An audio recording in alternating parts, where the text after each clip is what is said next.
श्री स्वामी समर्थ. नमस्कार सखींनो. यंदाची वटपौर्णिमा इतर वर्षासारखी साधी नाही आहे. यंदा अधिक मास आल्यामुळे वटपौर्णिमा नेमकी कधी साजरी करायची याबद्दल महिलांमध्ये खूप मोठा संभ्रम आहे. इतकंच नाही तर पूजेच्या दिवशी जर तुम्ही या 3 रंगांच्या साड्या किंवा बांगड्या वापरल्या तर पूजेचे पूर्ण फळ मिळत नाही,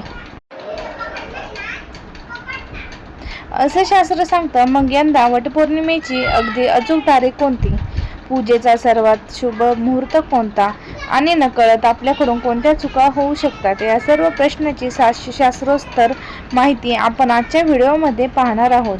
व्हिडिओ स्किप न करता शेवटपर्यंत नक्की बघा.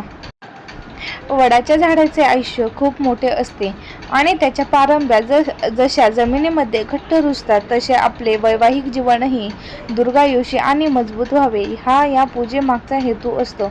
पूजेसाठी लागणारे मुख्य साहित्य: हळद, कुंकू, अक्षता, पाण्याच्या तांब्या, धूप, दीपाची वात, कापसाचे सूत किंवा पांढरे दोरे, 5 प्रकारची फळे, यात आंबा आणि फणसे विशेष महत्त्व आहेत, आणि सावित्रीच्या पूजेसाठी बांगड्या व शृंगाराचे सामान.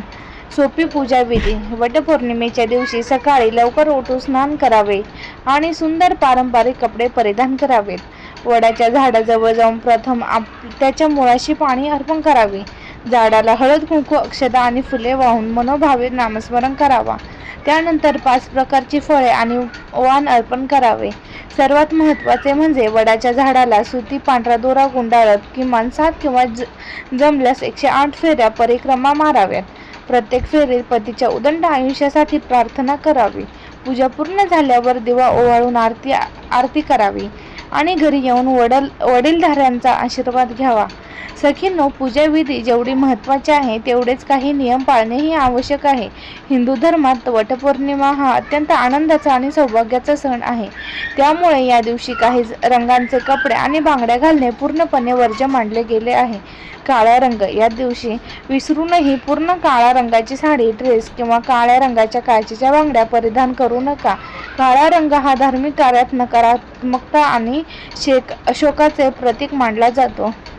गडद निळा आणि राखाडी रंग: हे रंग देखील सुवासिनींना अशा शुभ सणांना वापरणे टाळावे.